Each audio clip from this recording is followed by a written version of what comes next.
All right, now we're in business. Okay, so starting with just the really basics of these animals. So what is a coyote? You all probably know what a coyote is already.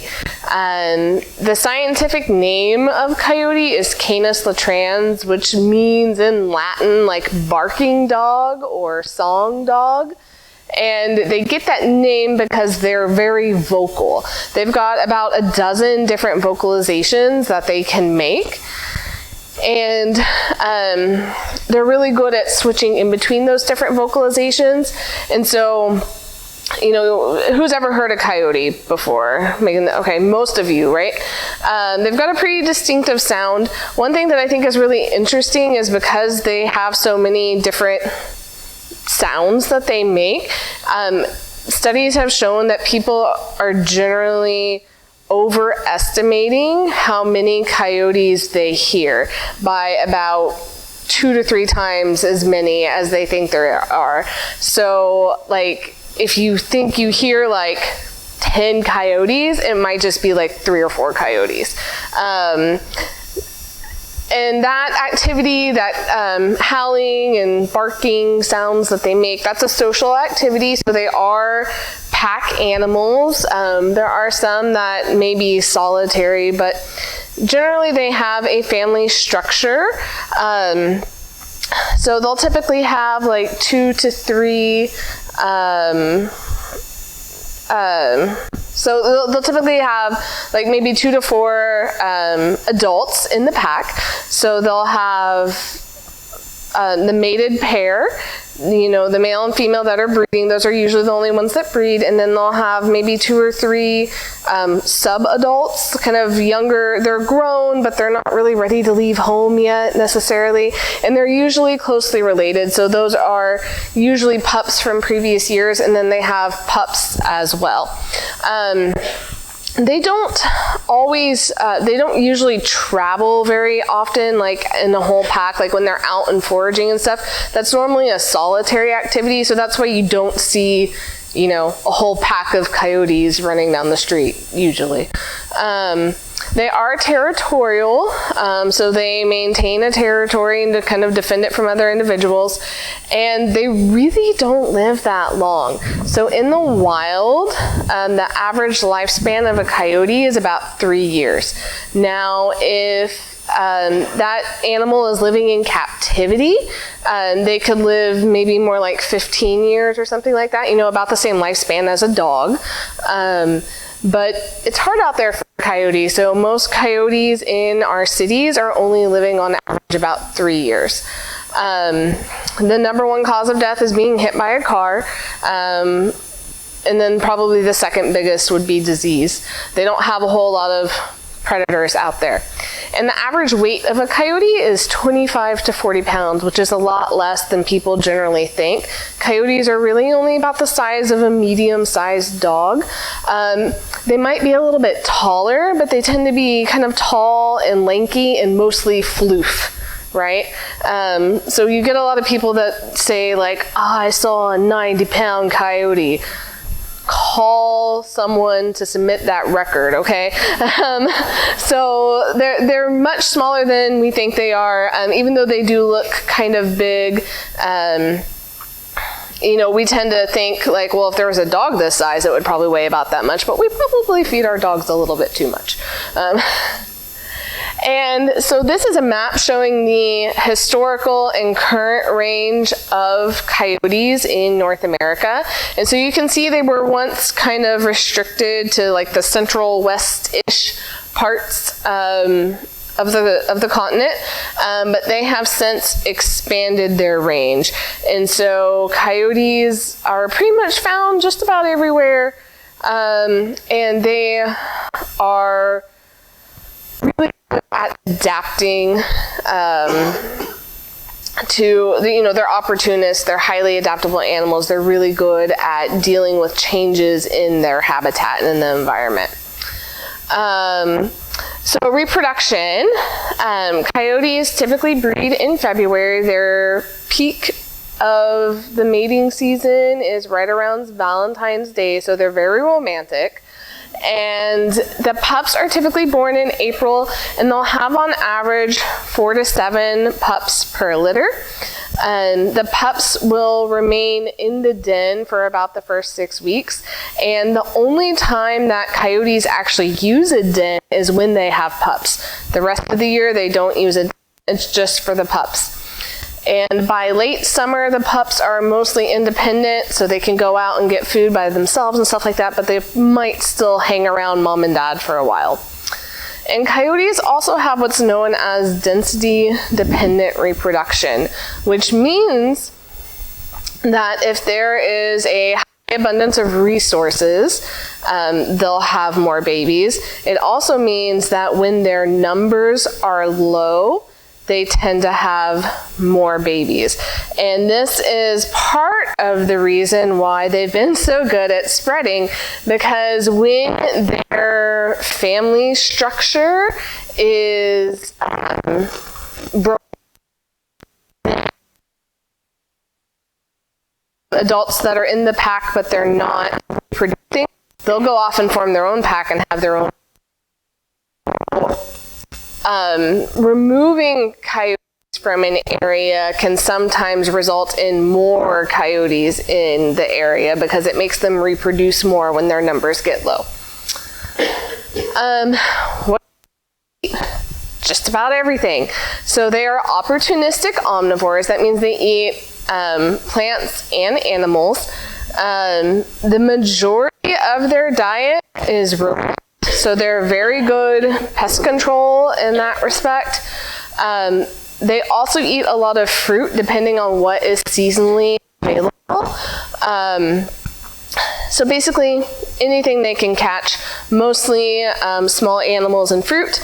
They're also scavengers, they're opportunistic. So if there's fresh roadkill on the side of the road, that's totally fair game. That's a snack for them. And I guess free for us. They will also take advantage of trash and things like that if it's available to them. But studies show even in urban areas, coyotes are, food from anthropogenic resources really tends to be pretty low. So even in urban areas, they still prefer their natural food sources, but if they learn that, hey, this barbecue place doesn't have their dumpster sealed up too well, then they can start becoming habituated to take over. But most coyotes in urban areas are relying on their natural food sources. What is a bobcat? So bobcats, you probably know they get their name from having that short little tail. That tail can actually be about 6 to 8 inches long. So a lot of times they see a bobcat and then they see like a little bit of a tail sticking up and they're like, oh, mountain lion. No, bobcats do actually have a little bit of a tail,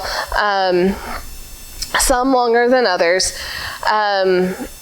So unlike coyotes, bobcats are solitary animals. The only time you'll see bobcats together is if it's breeding season, or if it's a mother with her kittens. So bobcats are also territorial.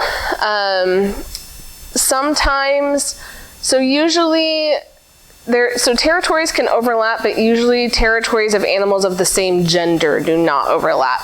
So females and females don't overlap their territories, but a male may overlap his territory with several females. And in our area, the average weight is about 17 pounds for females and about 22 pounds for males. So this is about, 2-3 times the size of an average house cat, right? Depending on how much you feed your house cat. So again, they tend to be smaller than people think that they are. In their average lifespan, they do a little bit better than the coyotes in the wild. They live for about years. And they are the most widely distributed wild cat in North America. And they also breed in February with kittens born in April to May. They average 2 to 4 per litter. They will use dens during that time, and the kittens will remain with their mother until early fall, and then she doesn't want them hanging around anymore. Like coyotes, bobcats are obligate carnivores, which means they only eat meat. So bobcats eat rodents way more than anything else. They'll also eat a lot of rabbits, squirrels, birds. Coyotes will eat birds too. Bobcats tend to be a little bit better at actually catching the birds. And rodents is the main part of their diet. And generally, if a bobcat is in an area, that means that there are rodents nearby. And so we'll talk a little bit more about this in a little bit, but my predecessor in this position actually did a research project on the bobcats in the area, and as part of that they found one that had been hit by a car on the side of the road. So they got the bobcat and they looked at what was in its stomach. They found, I think this is 22 roof rats inside of it. And so roof rats are the non-native, like invasive rat species, one of the invasive rat species that is like essentially dependent on people. These are not like our native rats. These are the ones that are like getting into your house and stuff like that. And there are 22 of them in the stomach of one bobcat. So these guys are fantastic pest control. So this is iNaturalist. Is anyone here familiar with iNaturalist? A few of y'all. Okay, so iNaturalist is a citizen science website, and so the idea is you take a picture of any living thing and you upload it to this website. If you know what it is, great. If you don't know what it is, iNaturalist will tell you what it is. And so all of these blue dots are observations of bobcats in DFW. And this is kind of interesting because, so with bobcats being obligate carnivores, that means that they're a little bit more than a coyote. And generally in urban areas, the more specialist you are, the harder it is to stick around with all the development, right? And one thing, and so the bobcats in DFW are a little bit interesting because in most places that there are bobcats in urban areas, they're found kind of only on the fringe of the development, the edges of the development. Here we have them throughout the whole city. And so that's a little bit unique and a little bit interesting. And so that was kind of the basis for that research project that I mentioned. So they collared 10 bobcats with GPS tracking collars to look at their home range and the type of habitat that they're using. And so this is the study area. So this is, yeah, I'm a little bit lost. Do we make it into Grapevine? Yeah, I guess so, if that's ULIS, huh? Or no? No, because that's I-30. I-30, I-20, 820, or I'm sorry, yeah, 820 and 360. 183, I-30. There we go. I forgot my geography this morning, I'm sorry. And so this is the mid-cities region, and then this squiggly line is the Trinity River. And so you can see each color is the home range of a different bobcat. And then, so they're all kind of around the same size. They found about, I think 1.7 square miles was what they found to be the average here. And then there's this one green guy who they think was a juvenile, like a younger male who's probably dispersing to try and find a new territory. This is the habitat selection map, so basically showing red is the red is the higher probability of detection of the bobcats. And so again, that squiggly line is the Trinity River. One of the things that they found is that they, it was about what you would expect, right? As far as habitat selection, they generally avoid areas with high human habitation. And they also really like to use, I don't have that picture. They also really like to use creek corridors as transportation highways, creek and river areas. And that's kind of true for a lot of urban wildlife. Our streams make really good transportation corridors because a lot of times those are the only real places that haven't been built in because it's hard to build in water. And also there's usually legal protections for building in water and stuff like that. So they make great corridors for wildlife. So some things that they found in the bobcat study that are also true just kind of urban carnivores in general is that the bobcats in DFW have higher population densities and smaller home range sizes compared to their rural counterparts. Now, that doesn't mean that we have way more bobcats here in DFW than they do out in the country. That just means where we have bobcats, they're in higher densities and smaller home range sizes. And the reason why we think that is because there's very limited habitat availability. So there's not much space. They can't spread out as much as they like to, but there is enough food here to support that number of bobcats. Yes, so that's also true of coyotes. Something else that we typically see with coyotes is actually they are more active at nighttime in areas with human development than they are in rural areas. So in more rural areas, they're more active during the day. But in cities, coyotes are more active at nighttime because they want to try and avoid human activity. And also, we tend to have an increase in sightings of coyotes and bobcats during the winter. Part of that is because, especially around January, February, they're gearing up for breeding season. They got stuff to do. They'll be up and moving around a lot.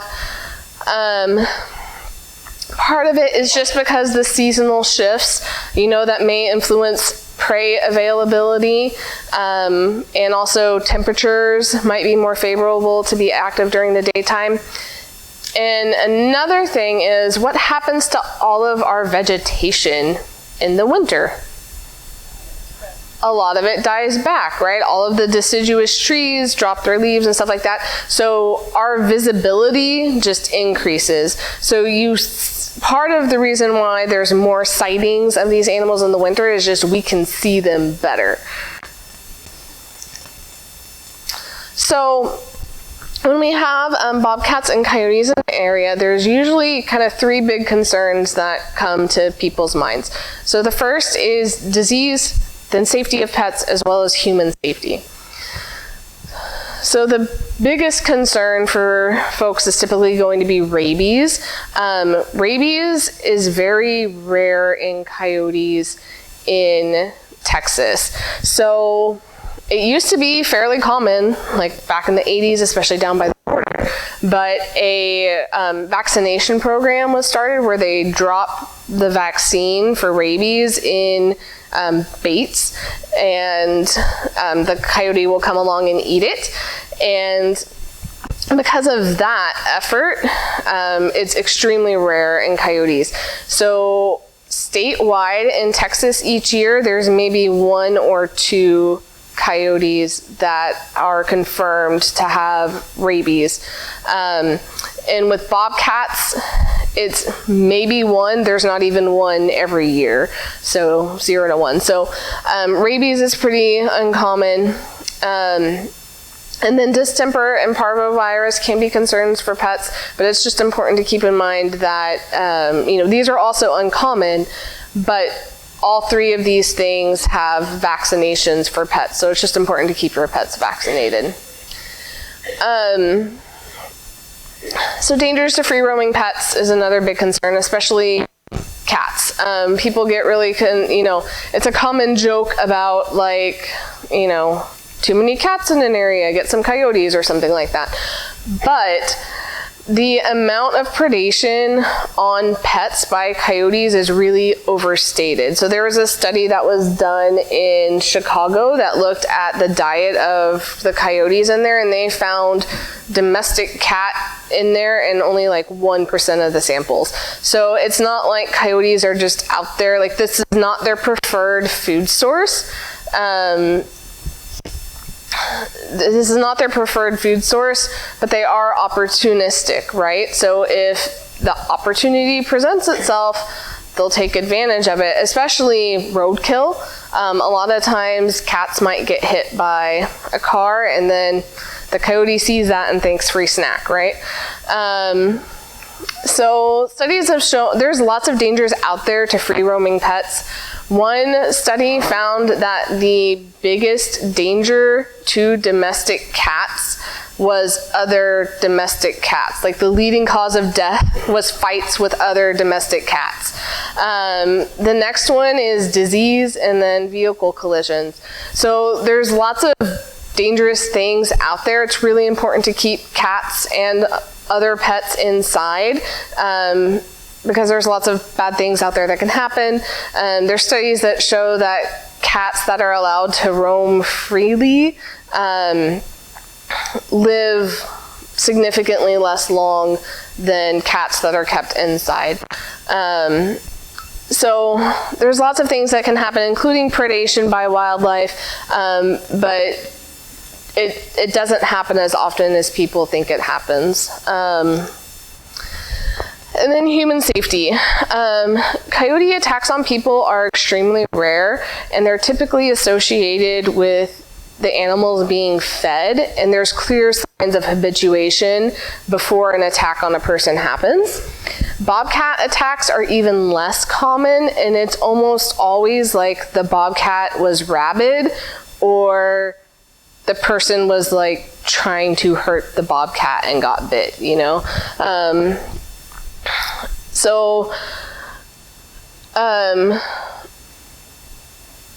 what I like to tell people is, here in DFW, I think it was far more unlikely to have a neighborhood that does not have coyotes or bobcats than to have one that does have coyotes or bobcats, right? So the majority of places where we live here in North Texas, there's gonna be coyotes, almost certainly. And then if you're lucky, there's also bobcats. So most, though, people don't know that these animals are in their neighborhood because they do a really good job of avoiding us. Like, I know that there are coyotes in my neighborhood. I live in Mansfield. I know that I have coyotes in my neighborhood. I've lived there for 6 years. I have seen coyotes twice. And both times I was coming home late at night, and they live in like an open field area minding their own business, right? And that's pretty much the level of coyote activity you want to have, right? And so this chart kind of gives you an idea of where you want to be. So coyotes have been really, really well studied in urban areas. Bobcats have not been as well studied in urban areas. So some of the stuff that I'm going to talk about now, it was kind of written with coyotes in mind, but I think a lot of it applies to bobcats as well, because some of the behaviors are just very similar. And so we know in urban areas that they have predictable patterns of behavior as they become increasingly habituated.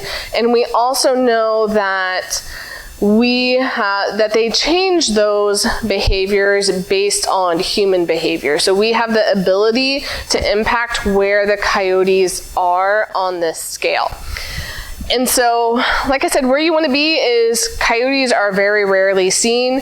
Where you don't want to be is people are seeing them very frequently, and they don't really seem to care about people. So what you want to watch out for is, you see coyotes all the time during the day. You see coyotes in yards all the time, especially like fenced in backyards, or you have coyotes, Bobcats that are like, they don't care that people are around. Their response to seeing a human should be to run away.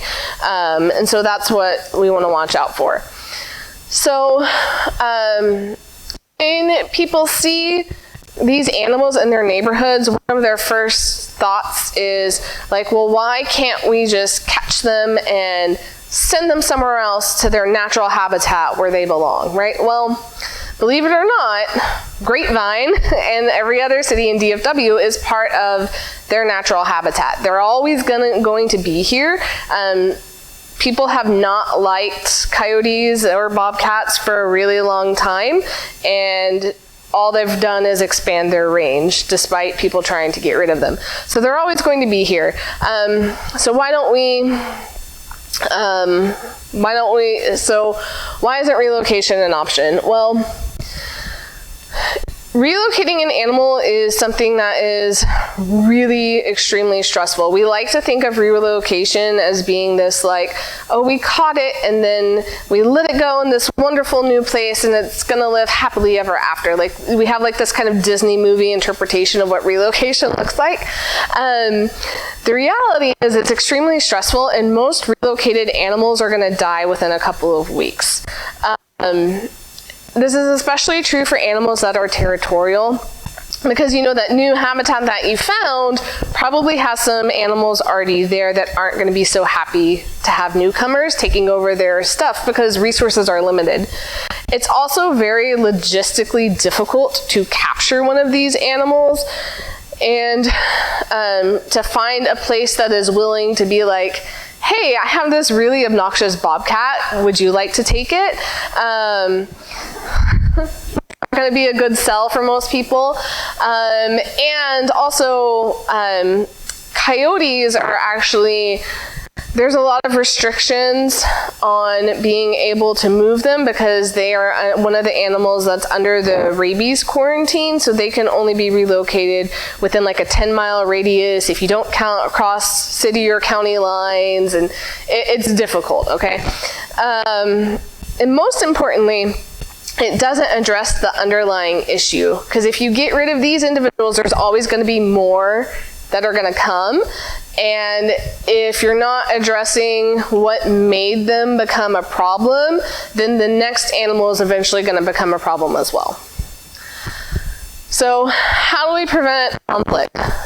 Most importantly, do not feed wildlife. I always feel very silly saying that, because it's like, of course, everyone knows that you shouldn't do this, right? Like it's like wildlife 101, don't feed them, However, I have so many stories of like just people ridiculously feeding these animals. There was one golf course where the managers of the golf course were just they were confused and getting concerned because they had coyotes that were like coming up to golfers while they were golfing and like sniffing their bags. And so they started watching after they had a few people reporting it. And they realized that there was a group of golfers that was keeping dog treats in their bags while they were golfing and like giving the coyotes dog treats. Like, you'd be surprised at what people will do against all common sense, right? So do not feed wildlife. And that is, don't feed them intentionally, obviously, but there's lots of ways that we might unintentionally be feeding wildlife. And we'll talk about those, I think, on the next slide. It's also important, everyone should just assume that there are coyotes and bobcats in your neighborhood, and kind of implement some common sense precautions, basically to make sure that you're not unintentionally feeding them or doing anything that might make your yard attractive to them. And then it's also important to remember that this is a neighborhood-wide issue. So if you are doing everything that you can to make sure that the coyotes and bobcats don't become a problem, but your neighbor is like leaving food out for them, you're gonna have a problem, you know, that you're gonna have to deal with the problem that your neighbor created. So getting the whole community on board is important. So unintentional food sources. A big one is to keep pet food and water indoors.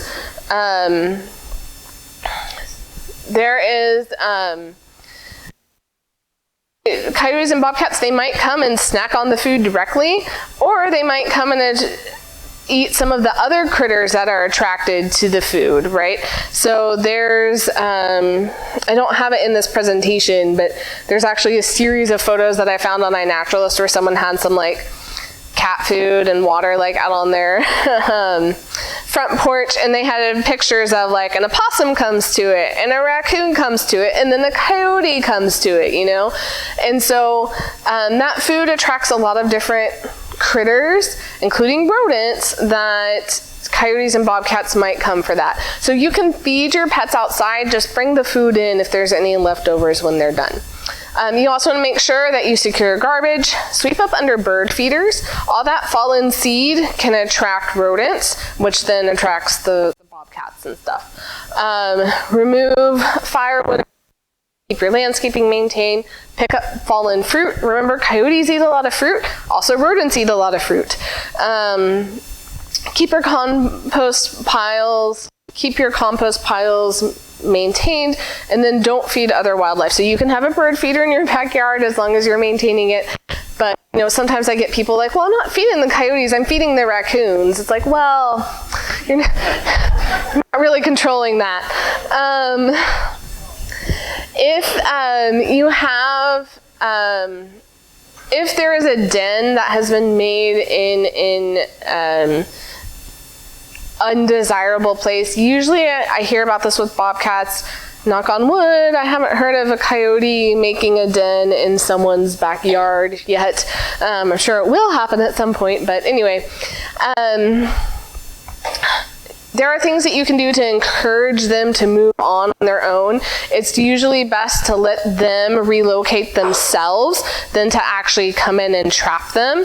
So some things that you can do is basically sound, smell, and sight deterrence. So you can have a radio that turns on, a floodlight that turns on. You can soak rags and ammonia and put them in there, and you typically want to do those at dusk because that's when the individuals are going to, just got a lot quieter.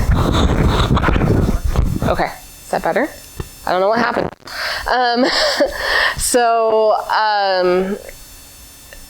Typically at dusk, that's when they're most likely to be leaving anyway, so that's the best time to kind of deploy those. And you know, bobcats and coyotes are generally pretty good moms, so they're gonna take their babies with them. Not all mammals are great moms. Rabbits are terrible moms. They just leave their babies.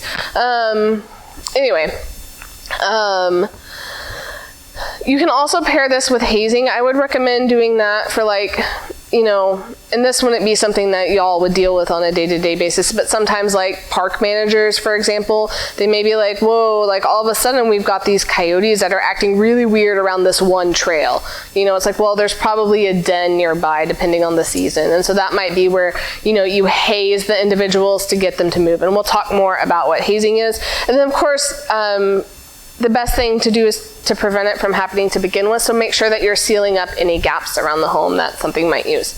So hazing. This is also called aversive conditioning, so this is basically reminding these animals that we are mean and scary and they don't want to be around us.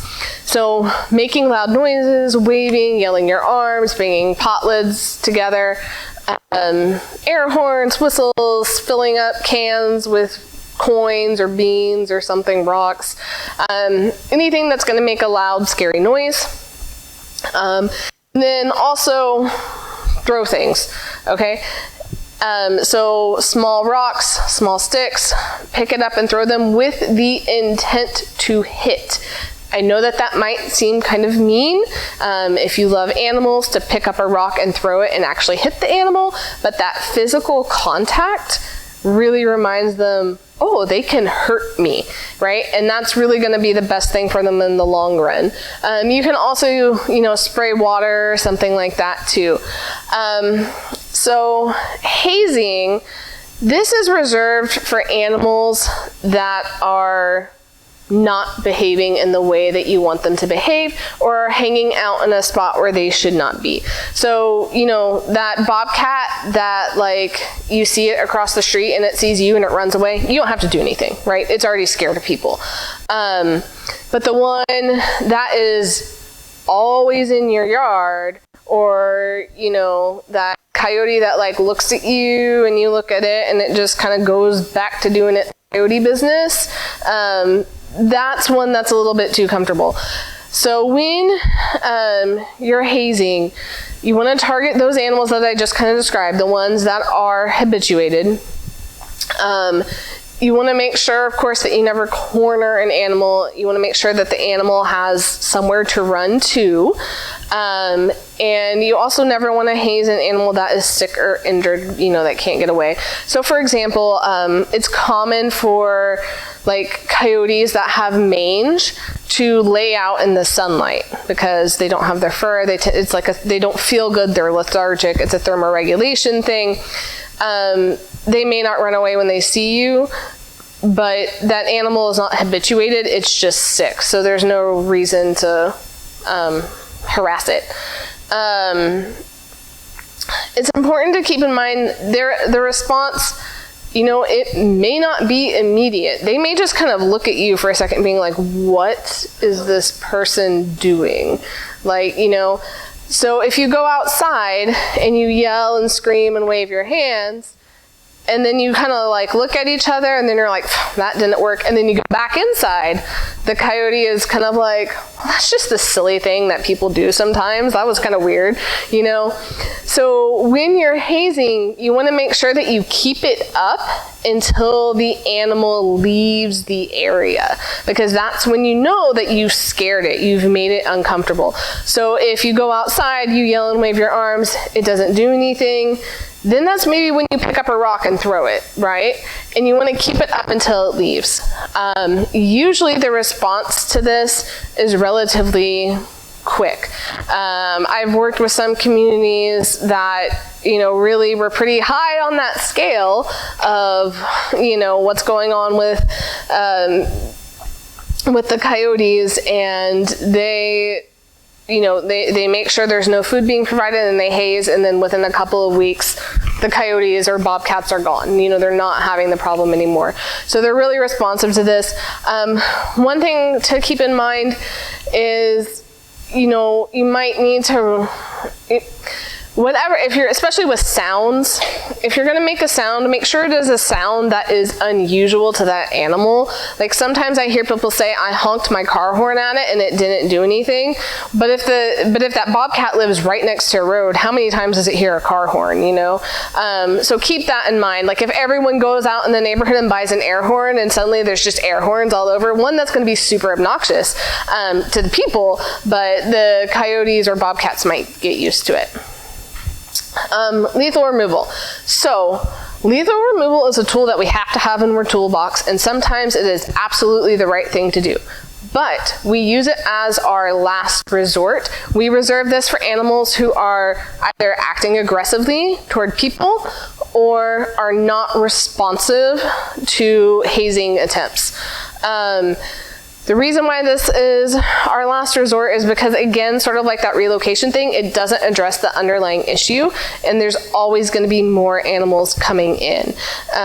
So you want to if you don't fix the problem, then you're just going to end up with more problems down the road. And there's also potential negative impacts. Like I've mentioned a couple of times how coyotes, they'll increase their reproduction, so you might end up with more animals in an area. Also with bobcats, you may have a mature male that maintains a pretty large territory, and then if you take him out, you might end up with younger animals that maintain smaller territory, so you might end up with more in the area. And also, you're going to see a lot more rodents because both of these guys eat a lot of rodents. For communities that are having problems with coyotes and bobcats, one thing that I recommend, or even if you're not necessarily having a problem, but there are people who are concerned about it and you want to know if you have a problem or not, monitoring programs are really great. So you have people generally that are going to report habituation or aggressive behavior. So they're going to tell you, like, I saw a coyote, this is what it was doing, this is where it was, this is what time of day, and this is what happened. That can help you map out what's going on in the area.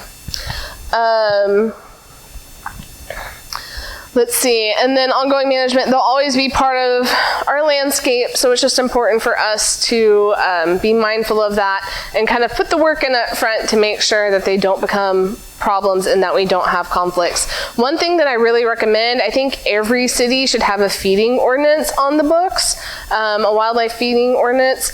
There's nothing at the state or federal level that regulates that, so it's up to local municipalities or counties or whatever to write wildlife feeding ordinances.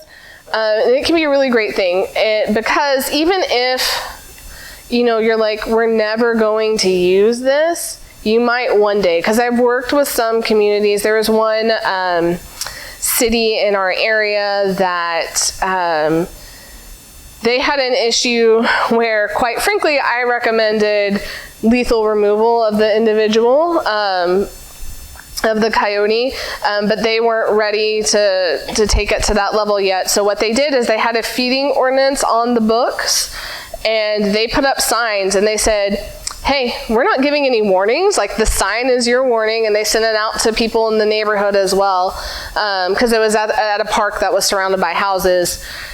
And they put these signs up and they said, like, if you were caught, this is how much you will be fined. There aren't any warnings. If you see someone feeding an animal, like, this is the number that you call. And so they did that, and they put up signs in, they handed out info mailers to the houses that were nearby about, like, this is what you do, blah, blah, blah. And they had plans for animal control to go to the park and, like, go through and, like, haze regularly. And, like, it never even got to the point, I think animal control, like, went out there once. And as soon as the feeding stopped, the coyotes were gone, and they never had any more problems.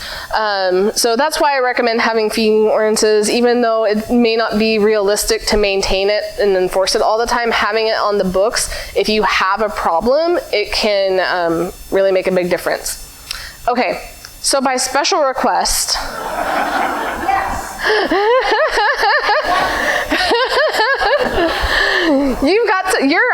you're in your garden, you find a little present, it's not your dog or cat. What pooped in your yard? It looks like everyone's done eating now, so we should be okay for these next few pictures.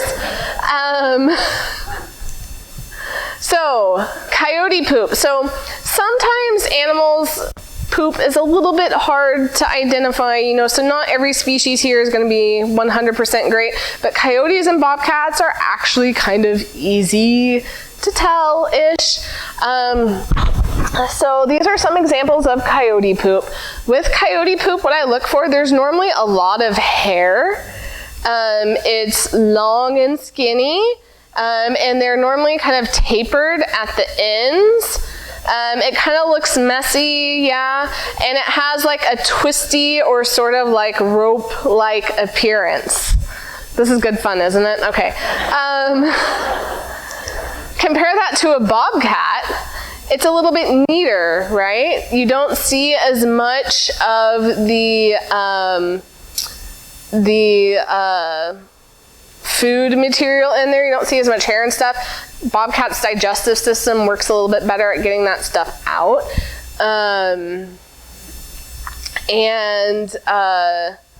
Let's see. What was I gonna say? Oh, so it's more kind of like the shape I don't know how to describe poop. Okay, the shape is more, like it's cleaner and neater, if that makes sense.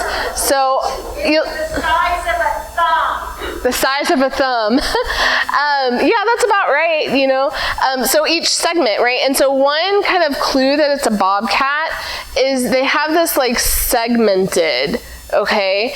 And they kind of fit together like a joint almost, you know, like there's a ball and socket type thing going on. And as it dries out, it tends to turn white.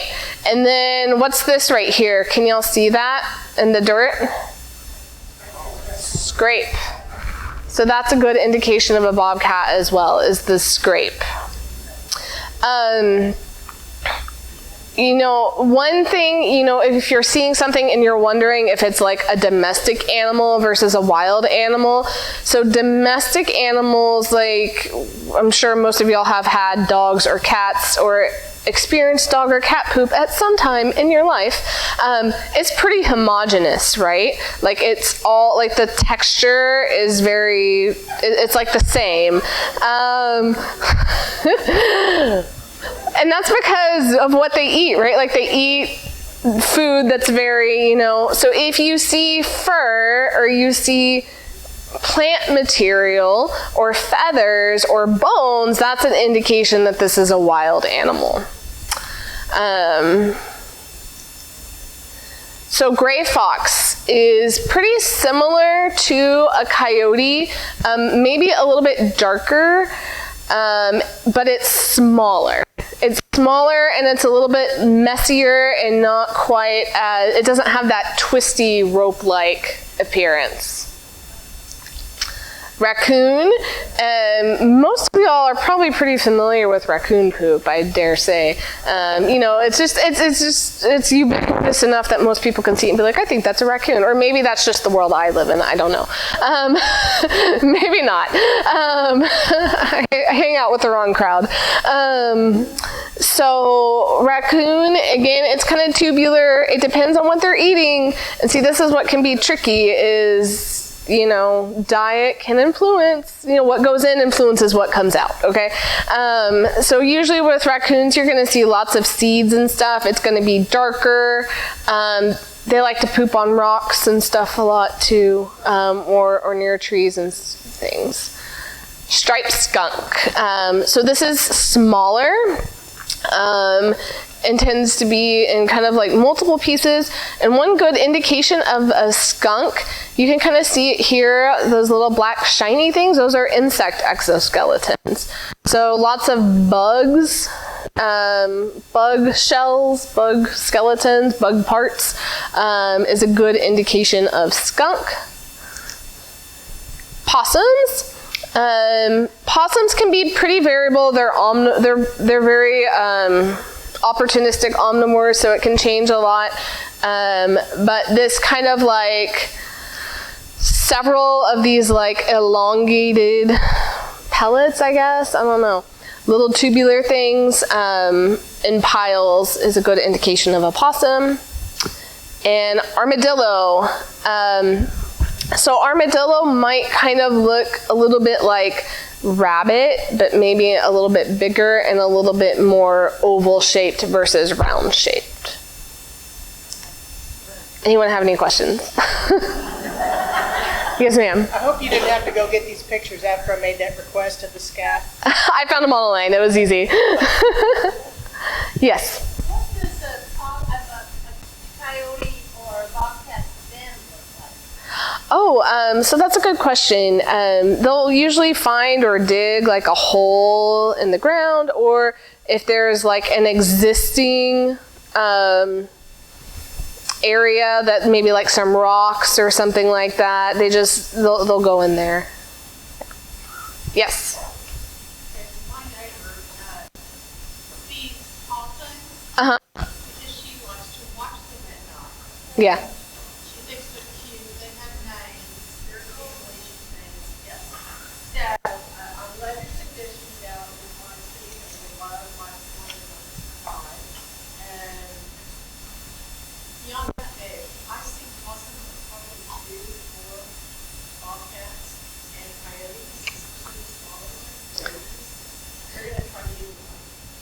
Yeah, I mean, They're drawing in, are feeding the possums, knowing that we're possums, they're hanging around, they're not doing their thing.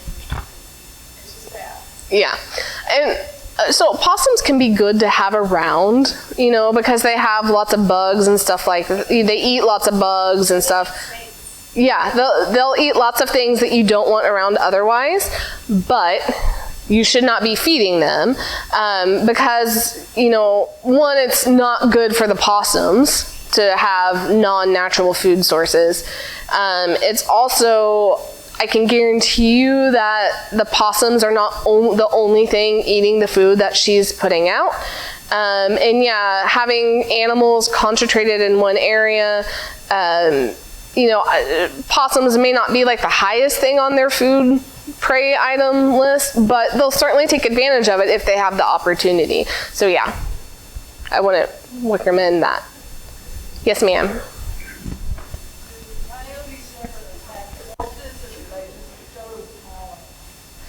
Yeah, so a horse is way too big for a coyote. I mean, maybe like if it was, you know, like a newborn or something like that. But even then, that's pretty big. Because remember, I mean, coyotes are small, you know. So one kind of just semi-related interesting thing about horses is usually when someone thinks that a horse has been attacked by a mountain lion or a wolf or, you know, any sort of large predator, it is almost always a fence. I know it sounds weird, but yeah. So those, I mean, even a mountain lion really couldn't take down an adult horse. You know, that's just, it's too big. So I would be really surprised. But if you're seeing scrapes and stuff like that on a horse, then it's most likely that a fence is the culprit. Yes. I was really surprised to hear you say the last time. So cars, and in cities, cars is the #1 killer. And then diseases as well. People shooting them can be another. And just also kind of like miscellaneous causes. So yeah. Do they fight each other to the death? I don't know if it would be necessarily, they can, you know, I don't know that that's necessarily the goal, but it can sometimes be the result if there's a territorial dispute. Yes. Yeah. What are the chances that a possum is going to hurt? I mean, I have 2 people, a big fence yard, and I know I have lots of possums. But sometimes, you know, I let them out before I go to bed. You know, they howl a certain amount. But once in a while, they start barking and barking, and I know, like, I got one. The other night, my people came to this possum corner of the fence on the ground. That thing's out there. I mean, they keep showing, well, they hurt dogs. Yeah. So, Finally got them on leash and dragged them in the house and then went out and walk longer and yeah. down on top of the fence down the way. Yeah, so I think in like most cases, a possum is going to be trying to like either get away or defend itself, you know. I mean, in that situation you described where the possum is cornered and the dog is still going after it, yeah, there's a non-zero chance that the dog could get bit, you know. Like, I mean, that could definitely happen if your dog tries to go after the possum, it could bite. And generally though, possums are not going to be the aggressor in that situation though. And you know, I mean, I know possums, you know, a lot of times they'll pass out, they'll play possum, right? They have that not involuntary response, physiological response where they pass out and they're, you know, just unconscious for a while before they can recover.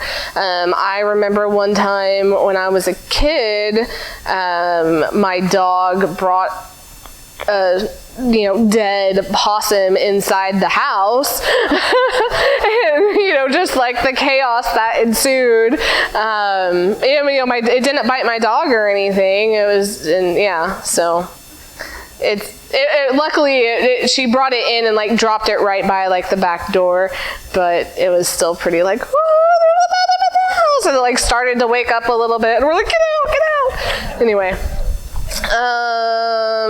yes. Lots of questions. How many of the next level up sized animal, wolf and puma, are in this area? Short answer is 0. Oh. Okay. I mean, wolves definitely, we don't have wolves here. Mountain lions, like, almost definitely not. So the longer answer, so mountain lions, up until it was Thanksgiving of 2020, up until there was a mountain lion that was, someone got a picture of it on a game camera that they had in their backyard in Rowlett. Okay. A couple of weeks later, someone got it. It had moved to the Northeast. Someone got a picture of it in Princeton, and then like a week or so after that, it was shot. That was the first mountain lion that had been confirmed in the Dallas-Fort Worth area in like lots of years, like decades and decades, like 50 plus years, Now, prior to that, over like the last, we'll say 6 to 10 years prior to that, it's not it's unusual, but there was like one mountain lion that was killed by a hunter outside of Glen Rose.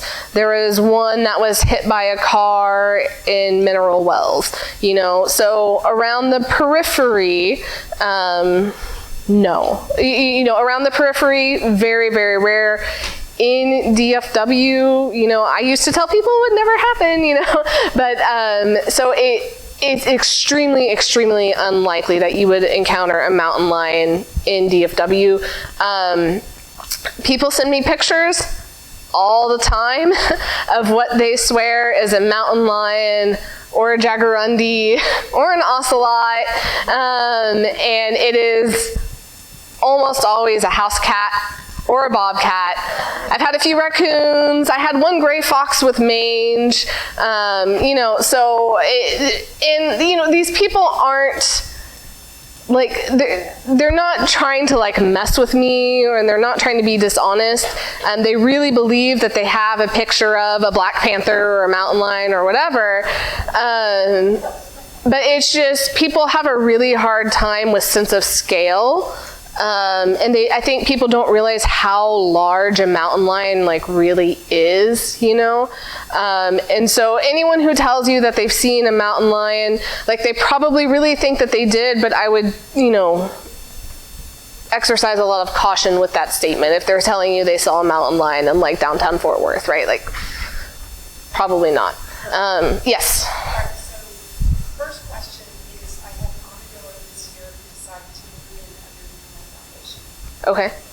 And I had to have a heart trap out, and I was in the process of trying to catch him.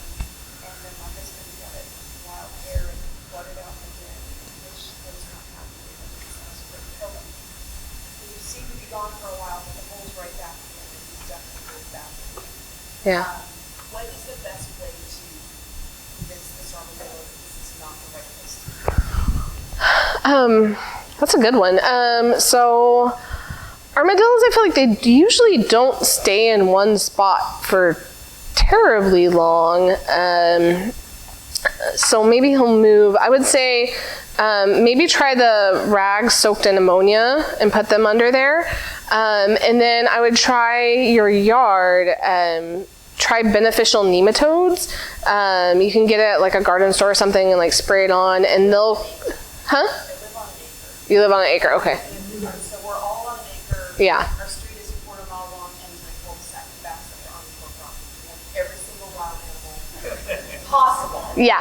In my yard. Yeah. We were gone for 2 weeks, and my security cam has deer walking through our driveway and all over, like everywhere, skunks all over. You want to talk about possums? I love possums. It's all about that. So yeah, I mean, it's. Yeah, so you're always going to have some sort of critters. Yeah, so I would try the ammonia-soaked rag and then just try and seal it up. But he's like digging under. Is that the problem? Well, Yeah. Black Eyes was utterly berserk this year, so Yeah. I understand why he went back there. Yeah. There's like a security light that's already up there, so it's like it's on at night. So it's already a light rain area. Yeah. Ammonia and Yeah, I mean, if you've always got like the habitat, that's, you know, yeah. it's about time to start getting things back. Right, yeah. That would be, I mean, maybe fencing would be the other thing. Fencing would be the other thing. Yeah. My other question is actually, how far is your reach, or what can I suggest? I own property down in Port Aransas, Okay. and there are coyotes down there that are on your picture of the red, like they're chasing children, Oh, okay. and they're taking pets from people's backyards with the owners outside. Yeah, It's bad. that's a problem. And there's a ton of people that are down there like, oh, well, the coyotes were here first, and it's their land. And I'm like, Yeah. So we don't have an urban wildlife biologist in Port Aransas, but we do have one in McAllen and we have one in San Antonio. So I guess one of those two would probably be the closest, or contact the local biologist in that county. So if you go to our website, meet me with you after and I'll show you. I would be Yeah. happy to get some phone numbers from you. Yes. Because, like, there's just, I mean, Port Aransas is this wonderful, adorable, sweet little old fishing village. Yeah. That's being taken over by tourism and rich people with condos. Yeah. Right? So we have these two factions of people and nothing's getting done. Yeah. So it would not hurt my heart at all to make a phone call and say, we need to get some bodies down there to figure out what the hell's going on. Yeah. It's not safe. And also the city as well. Like, okay. Okay. I'm told we've got time. Okay. Last question. Just a short question. I went out one morning to find a dead pet cat in our yard, and the whole stomach area had been eaten out. Was that a coyote? Could be. So, okay. You think about cats versus dogs, right? Coyotes tend to be pretty messy, you know, and really kind of like tear something apart. Whereas bobcats are more surgical, and they'll kind of like scoop out potentially. I mean, yeah. Or a domestic dog also. Birds of prey sometimes can take cats. I've heard, oh my gosh, I can't remember now. Either a barred owl or great horned owl is known for like decapitating cats, which sounds pretty, I mean, they don't do it often, but if you ever find a headless cat, owl, most likely, but yeah. All right, thank you all. On that note, on that happy note.